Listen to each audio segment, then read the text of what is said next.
The Nectar of Devotion. Chapter 26.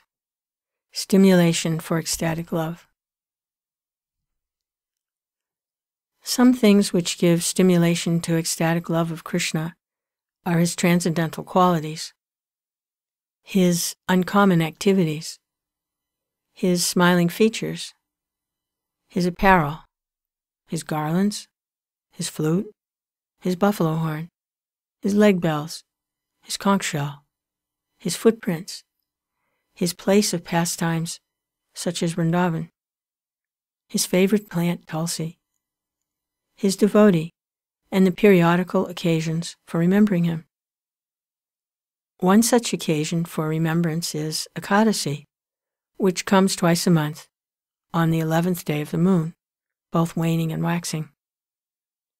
On that day, all the devotees remain fasting throughout the night and continually chant the glories of the Lord. Kṛṣṇa's transcendental qualities, his uncommon activities, and his smile. As far as Kṛṣṇa's transcendental qualities are concerned, they can be divided into three groups: qualities pertaining to his transcendental body, qualities pertaining to his transcendental speech, and qualities pertaining to his transcendental mind. Kṛṣṇa's age, his transcendental bodily features, his beauty, and his mildness are qualities pertaining to his body.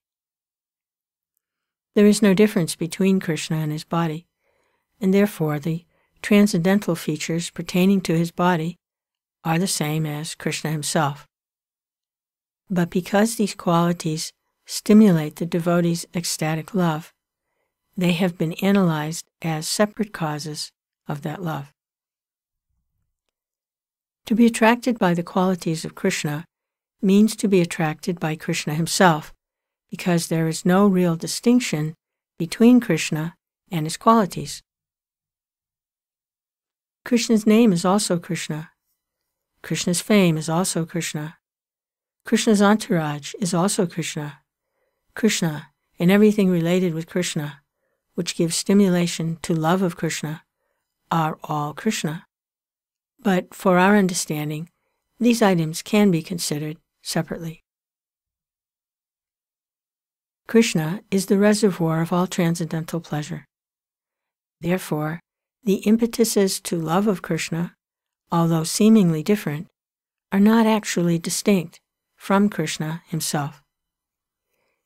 In the technical Sanskrit terms, such qualities as Kṛṣṇa's name, fame, etc., are accepted both as reservoirs of and stimulations for love of Kṛṣṇa. Kṛṣṇa's age is considered in three periods. From his appearance day to the end of his 6th year is called Kumara. From the beginning of the 6th year up to the 10th year is called Paganda. And from the 10th to the 16th year is called Kishora. After the beginning of the 16th year, Kṛṣṇa is called a Yavana or a youth, and this continues with no change. As far as Kṛṣṇa's transcendental pastimes are concerned, they are mostly executed during the Kumara, Paganda, and Kishora periods. His affectionate pastimes with his parents are executed during his Kumara age. His friendship with the cowherd boys is exhibited during the Paganda period, and his friendship with the gopis is exhibited during the age of Kishora. Kṛṣṇa's pastimes at Vṛndāvana are finished by the end of his 15th year, and then he is transferred to Mathura and Dwarka, where all other pastimes are performed. Srila Rupa Goswami gives us a vivid description of Kṛṣṇa as the reservoir of all pleasure in his Bhakti Rasamrita Sindhu. Here are some parts of that description. Kṛṣṇa's Kishora age can be divided into three parts. In the beginning of his Kishora age, that is, At the beginning of his 11th year, the luster of his body becomes so bright that it becomes an impetus for ecstatic love. Similarly, there are reddish borders around his eyes and a growth of soft hairs on his body. In describing this early stage of his Kṛṣṇa age, Kundalata, one of the residents of Vṛndāvana, said to her friend, quote, "My dear friend, I have just seen an extraordinary beauty appearing in the person of Kṛṣṇa. His blackish bodily hue appears just like the Indranila jewel. There are reddish signs on his eyes, and small soft hairs are coming out on his body. The appearance of these symptoms has made him extraordinarily beautiful." End quote. In this connection, in the 10th canto, 21st chapter, 5th verse of Srimad Bhagavatam, Sukadeva Goswami tells King Parikshit, quote, "My dear king, I shall try to describe how the minds of the gopis became absorbed in the thought of Kṛṣṇa.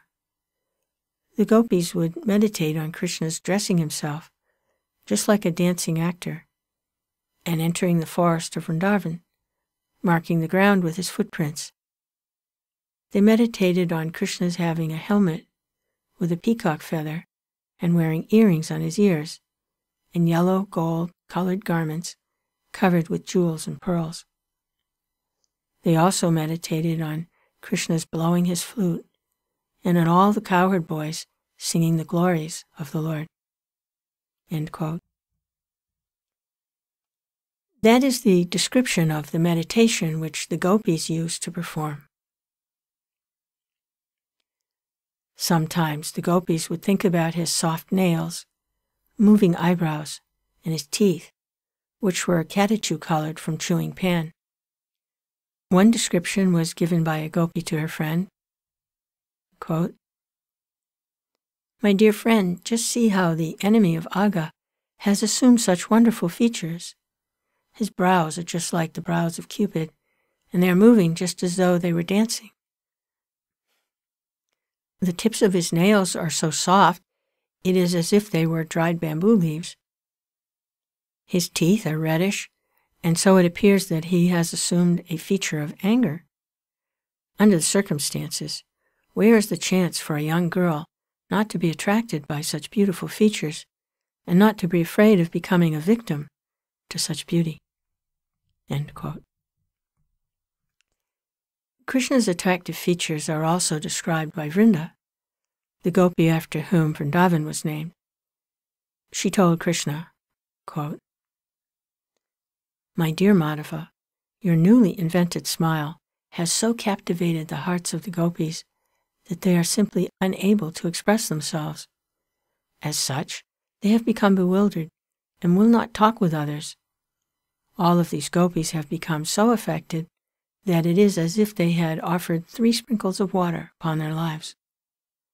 In other words, they have given up all hope for their living condition." End quote. According to the Indian system, when a person is dead, there is a sprinkling of water on the body. Thus, the statement of Vrinda shows that the gopis were so enchanted by the beauty of Kṛṣṇa that because they could not express their minds, they decided to commit suicide. When Kṛṣṇa arrived at the age of 13 to 14 years, his 2 arms and chest assumed an unspeakable beauty, and his whole form became simply enchanting.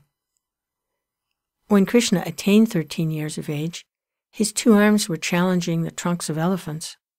His rising chest was trying to come to peace talks with doors of jewels, and his 2 arms were minimizing the value of the bolts found on doors. Who can describe the wonderful beauty of these features of Kṛṣṇa? The special beauty of Kṛṣṇa's body was his mild smiling, his restless eyes, and his world-enchanting songs. These are the special features of this age. There is a statement in this connection that Kṛṣṇa, on arriving at this age, manifested such beautiful bodily features that his restless eyes became the playthings of Cupid, and his mild smile resembled the newly grown lotus flower. The enchanting vibration of his songs became a great impediment to the young girls, who were supposed to remain chaste and faithful to their husbands. At this age, Kṛṣṇa enjoyed the Rasa Lila, exhibiting his power of joking with the cowherd girls and enjoying their company in the bushes of the gardens by the bank of the Yamuna. In this connection, there is the following statement, quote, "Throughout the whole tract of land known as Vṛndāvana, there were the footprints of Kṛṣṇa and the gopis, and in some places peacock feathers were strewn about. In some places there were nice beddings in the bushes of the Vṛndāvana gardens, and in some places there were piles of dust due to the group dancing of Govinda and the gopis." End quote. These are some of the features which are due to the different pastimes invented by Sri Kṛṣṇa in the place known as Vṛndāvana. There is the following statement by one gopi describing Kṛṣṇa's attractive features during this age. Quote, "My dear friend, just see how all of a sudden in the sky of Kṛṣṇa there is a powerful rising sun, and how this rising sun is minimizing the rays of our chastity moon.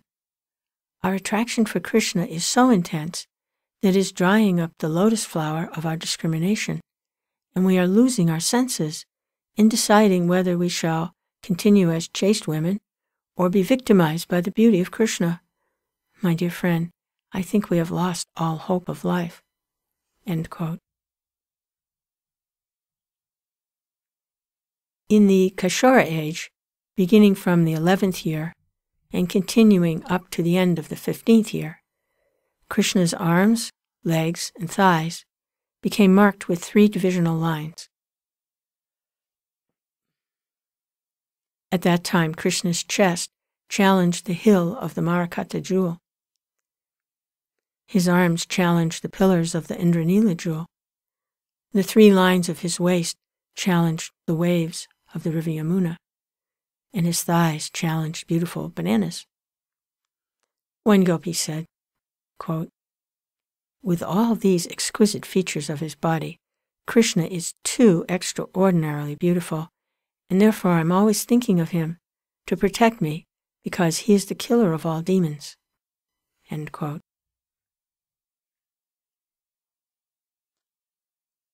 The idea expressed in this statement is that the gopis were comparing their attraction for Kṛṣṇa to an attack by demons, and to counteract their attraction for the beauty of Kṛṣṇa, they were also turning to Kṛṣṇa hopefully because he is the killer of all kinds of demons. In other words, they were perplexed because, on one hand, they were attracted by the beauty of Kṛṣṇa, and on the other, they needed Kṛṣṇa to drive away the demon of such attraction. This Kaishara age can be translated as adolescence. At the end of this period, all the gopis said, quote, "Kṛṣṇa is the killer of the attraction of Cupid, and as such, he disturbs the patience of all newly married girls. Kṛṣṇa's bodily features have become so exquisite, it is as if they are all manifesting an artistic sense of the highest sort. His dancing eyes have dimmed the brilliance of the most expert dancer, and so there is no longer any comparison to the beauty of Kṛṣṇa." End quote. Learned scholars therefore describe the features of his body at this time as Navayovana, newly invented youthfulness. At this stage of Kṛṣṇa's bodily features, the conjugal love affairs with the gopis and similar pastimes become very prominent. There are 6 features of conjugal love affairs called peacemaking, picking a quarrel, going to meet one's lover, sitting together, separation, and support. Lord Kṛṣṇa expanded an empire of these 6 features, of which he was the ruling prince. Somewhere he was picking quarrels with the young girls. Somewhere, he was scratching them with the nails of parrots. Somewhere, he was busy going to visit the gopis, and somewhere, he was negotiating through cowherd friends to take shelter of the gopis. Some of the gopis addressed him thusly, quote,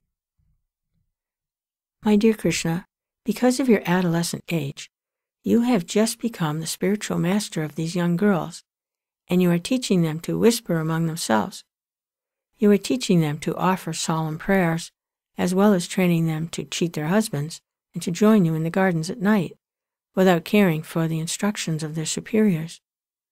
You are enthusing them by the vibration of your enchanting flute, and as their teacher, you are teaching them all the intricacies of loving affairs." End quote. It is said that even when Kṛṣṇa was a boy of 5, he manifested such youthful energies, but learned scholars do not explain them because of the absence of suitable age. Kṛṣṇa was beautiful because every part of his body was perfectly arranged, without any defect. Such perfect bodily features of Kṛṣṇa are described as follows, quote, "My dear enemy of Kamsa, your broad eyes, your rising chest, your 2 pillar-like arms, and the thin middle portion of your body are always enchanting to every lotus-eyed beautiful girl." End quote. The ornaments on the body of Kṛṣṇa were not actually enhancing his beauty, but just the reverse. The ornaments were beautified by Kṛṣṇa.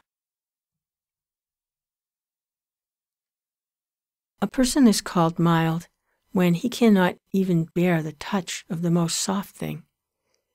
It is described that every part of Kṛṣṇa's body was so soft that even at the touch of newly grown leaves, the color of the touched part of his skin would change. At this Kishora age, Kṛṣṇa's endeavors were always bent toward arranging the rasa dance, as well as toward killing the demons in the forest of Vṛndāvana.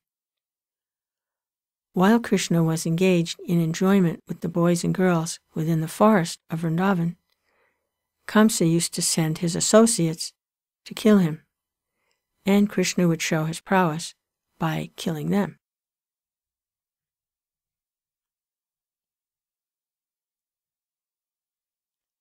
Kṛṣṇa's apparel and garments. Generally, there are 4 kinds of garments on the body of Kṛṣṇa: his shirt, turban, belt, and wearing garments. In Vṛndāvana, he used to put on reddish garments with a golden shirt on his body and an orange-colored turban on his head. The different kinds of belts, combined with his enchanting smile, used to always increase the transcendental bliss of his associates. This dress of Kṛṣṇa is described as gorgeous. As a baby elephant is sometimes dressed in colorful clothing, so Kṛṣṇa's gorgeousness was manifested by decoration with such colorful clothing on the different parts of his body. Akalpa refers to the texture of Kṛṣṇa's hair, his nicely dressed body anointed with sandalwood pulp and decorated with flower garlands, his tilak, and his chewing pan. Kṛṣṇa was decorated constantly in this akalpa process. Kṛṣṇa's hair was sometimes decorated with flowers placed in the middle of his head, or else reaching down to his back. In this way, Kṛṣṇa dressed his hair differently at different times. As for the ointment on his body, the pulp of sandalwood generally appeared to be white, and when it was mixed with saffron dye, it appeared to be yellow. Kṛṣṇa used to put a Vṛndāvana garland around his neck. This Vṛndāvana garland is made of at least 5 different colored flowers. The length of such a garland was always touching Kṛṣṇa's knees or feet.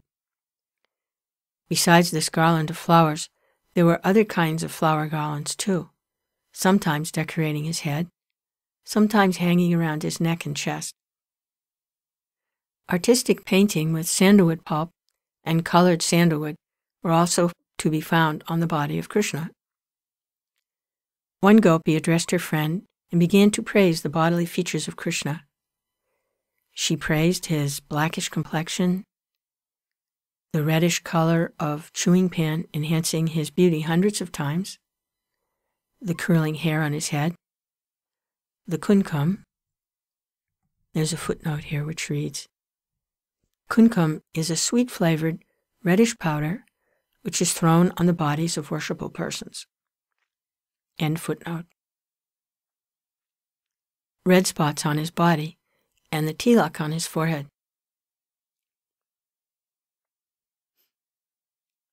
His helmet, his earrings, his necklace, his 4 garments, the bangles on his head, the rings on his fingers, his ankle bells, and his flute.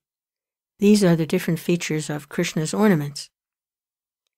Kṛṣṇa, the enemy of Agga, always looked beautiful with his incomparable helmet, his earrings made of diamonds, his necklace of pearls, his bangles, embroidered garments, and the beautiful rings on his fingers.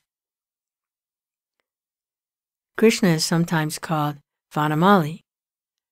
Vana means forest, and Mali means gardener. So Vṛndāvana refers to one who extensively uses flowers and garlands on different parts of his body.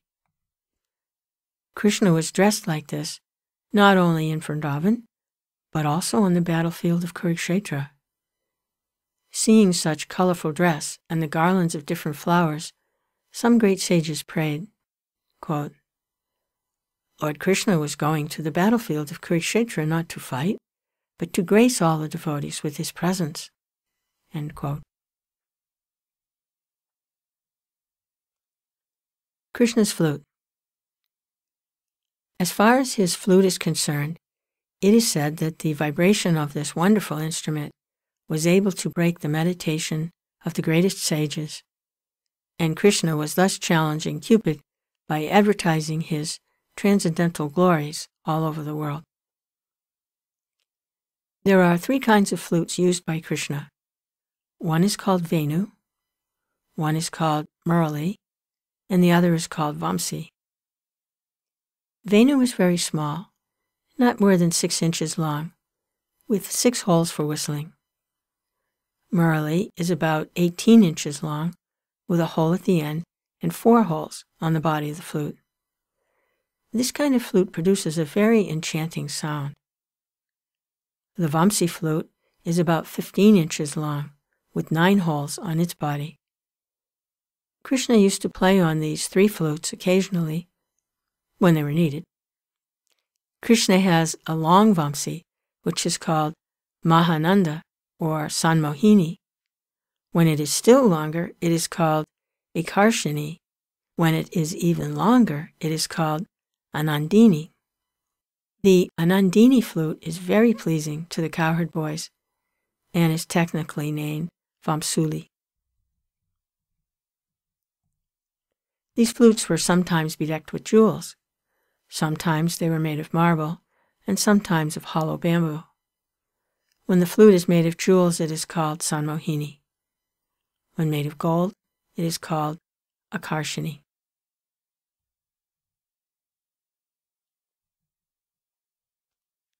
Kṛṣṇa's buffalo horn. Kṛṣṇa used the buffalo horn as a bugling instrument. This instrument was always highly polished and circled with gold bands, and on the middle there was a hole. Regarding these instruments, there is a metaphorical statement about a gopi named Taravali. It is said that Taravali became bitten by the most venomous snake of Kṛṣṇa's flute. Then, in order to neutralize the poisonous effect, she drank the milk produced by the buffalo horn in the hand of Kṛṣṇa. But instead of decreasing the poisonous effect, it increased it 1,000 times. The gopi was thus put into the most miserable poisoned condition. The attraction of Kṛṣṇa's leg bells.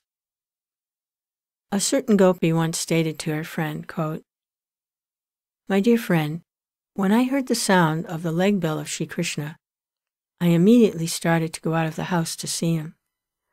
But most regrettably, my superiors were present just before me at that time, and I could not go out." End quote. Krishna's conchshell. Krishna's conchshell is known as Panchajanya. This Panchajanya conch is also mentioned in the Bhagavad Gita.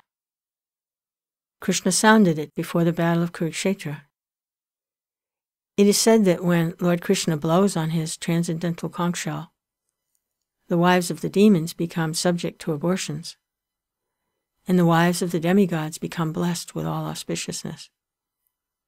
In this way, the sound of Kṛṣṇa's conchshell used to vibrate and circulate all over the world. Kṛṣṇa's footprints. It is stated in the Srimad Bhagavatam that when Akrura, who drove Kṛṣṇa from Vṛndāvana to Mathura, saw the footprints of Kṛṣṇa on the land of Vṛndāvana, his ecstatic love for Kṛṣṇa increased so much that the hairs on his body stood up, his eyes became overflooded with tears, and in such ecstasy he jumped out of the chariot, fell down on the ground, and began to chant, quote, "How wonderful this is, how wonderful this is." End quote. Similar feelings were expressed by the gopis when they were going to the bank of the Yamuna and saw Kṛṣṇa's footprints in the dust. When Kṛṣṇa walked on the ground of Vṛndāvana, the marks of his soul, flag, thunderbolt, fish, a rod for controlling elephants, and lotus flowers, would be imprinted upon the dust of the land. The gopis became overwhelmed simply at seeing those marks on the ground. Kṛṣṇa's places of pastimes. One devotee has exclaimed, quote,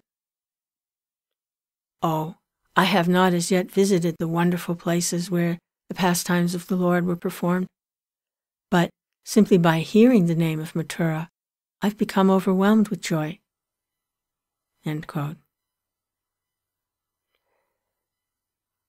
Kṛṣṇa's favorite plant, tulasī.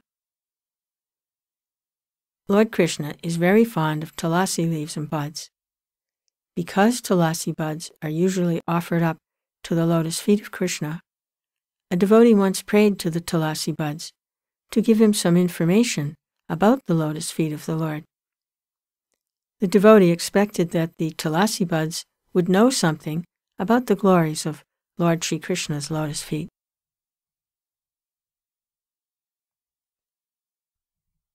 Kṛṣṇa's devotees. One may sometimes become overwhelmed with joy by seeing a devotee of the Lord. When Dhruva Maharaj saw two associates of Narayan approaching him, he immediately stood up out of sincere respect and devotion and remained before them with folded hands. But because of his ecstatic love, he could hardly offer them a proper reception. There is a statement by a gopi who addressed Subala, a friend of Kṛṣṇa, quote, "My dear Subala, I know that Kṛṣṇa is your friend, and you always enjoy smiling and joking with him. The other day I saw you both standing together, and you were keeping your hand upon Kṛṣṇa's shoulder, and both of you were joyfully smiling. When I saw the two of you standing like that in the distance, my eyes at once became overflooded with tears." End quote. Special days for remembering Kṛṣṇa. There are many statements about the festive days in connection with Kṛṣṇa's different activities. One of these festive days is Janmashtami, the day of Kṛṣṇa's birth. This Janmashtami day is the most opulent festival day for the devotees, and it is still observed with great pomp in every Hindu house in India. Sometimes, even the devotees of other religious groups take advantage of this auspicious day and enjoy the performance of the ceremony of Janmashtami. Ecstatic love for Kṛṣṇa is also aroused on the days of Ekadasi, which are other festive days in connection with Kṛṣṇa.